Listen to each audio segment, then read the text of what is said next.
ירד למזל"ט שם למטה? מה קורה שם? אני חושב לא בריב שאת אומרת עכשיו. לא, זהו, שלא, ממש נכון, אנחנו עכשיו עברנו את היום בסדר. בגלל האוכל, המצב רוח הוא תקין. נכון. אני פה עם אורי לוי, עם התחביב החדש שקורה בארץ, שזה שני תחביבים במכה אחת. צילום ורחפן, נכון? רחפן שמצלם. צילום אוויר בעזרת רחפן, זה מסוק, נקרא באנגלית מולטי-רוטור רב-להב, כלי מאוד מאוד מיוחד, שיש לו יתרונות גדולים, יודע לטוס במקומות ששום כלי אחר בעצם לא מסוגל לצלם בהם.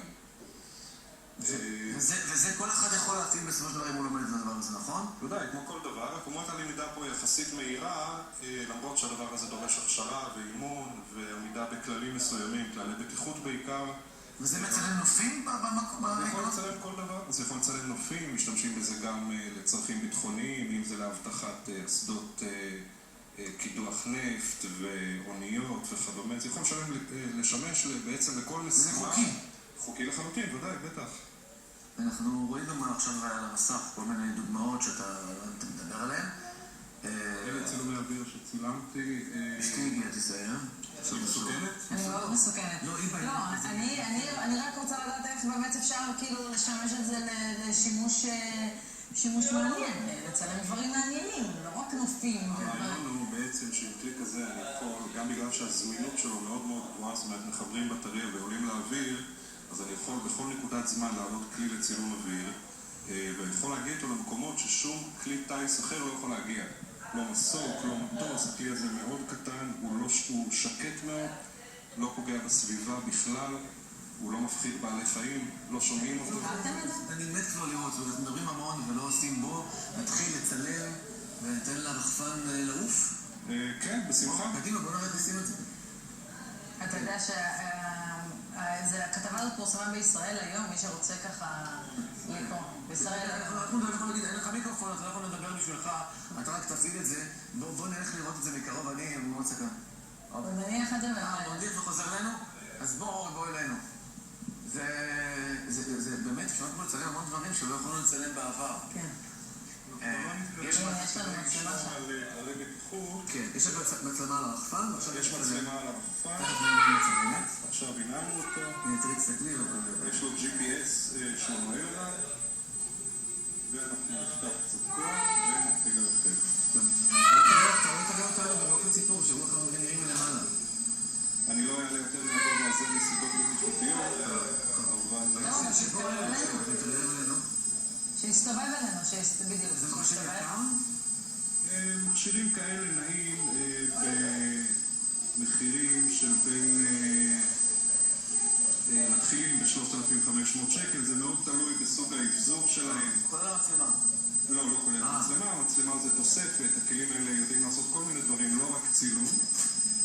ואפשר להתחיל עליהם מערכות FPV. זה יכול לצלם אותנו? זה דבר לא להתקרב, רק לסובב אותו. קצת, במיוחד שהצלם עומד יחסית קרוב. אז תסובב אותו אלינו.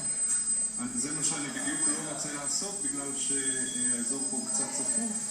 לא, רק שיצלם אותנו, לסובב את זה, שיצלם אותנו, לא להתקרב אלינו. בוא ננסה לצלם קצת. אנחנו נורא אוהב שמצלמים, פשוט עדן נורא אוהב שמצלמים אותה. עדן אוהבת שמצלמים אותה? כן, זה כל כך שמצלמים אותה. חשפת גם חס ושלום לאנשים ברגעים אינטימיים לדבר הזה? לא, חלילה. אנחנו לא... דברים כאלה אנחנו לא עושים. יש כאן חוק פרטיות שלא מאפשר לנו לעשות את הדברים. גם זה לא דבר שאנחנו ילדים. זה גם לא מעניין. לא, אוקיי. לא, אין מעניינת, אבל... לא, אני אומר לצלם. עדן מאוד מעניינת. אתה יודע, לא, זה גם לא משהו כזה דיסקרטי שהיית יכול לצלם אנשים ושהם יובחינו בזה. אתה רואה אבל... אפשר לעשות את זה כמובן, אבל זה לא דבר שאנחנו עושים, זה דבר שמנוגד לחופש הפרט. לא, ברור. והנופים בארץ מאוד יפים לדעתך. הנופים בארץ זה נופים בלתי נגמרים. את ים המלח אפשר לצלם כל יום, וכל יום הוא נראה... יש הרבה אנשים שעוסקים בתחומים בזה? כן, יש די הרבה. הנושא הזה של הרחפנים... בוא נתענות. הנושא הזה של הרחפנים תפס תאוצה מאוד גדולה בזמן האחרון, בגלל באמת שהטכנולוגיה הזאת שהיום היא זמינה לכל כיס, שווה לכל כיס, הייתה מאוד מאוד יקרה לפני 2-3, וזה מה שהפך את זה בעצם למוצר שהוא שווה לכל כיס.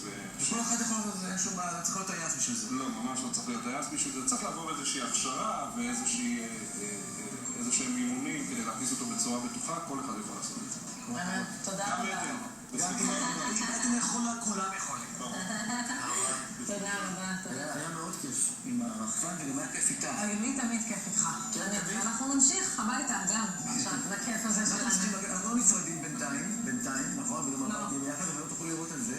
אנחנו נגיד דברים שאתם לא תשמעו, ונעשה דברים שאתם לא תראו, אבל אתם יכולים לראות אותנו בשבוע הבא, יום שישי הקרוב. בטח, אחרינו התוכנית נתיבי איילון.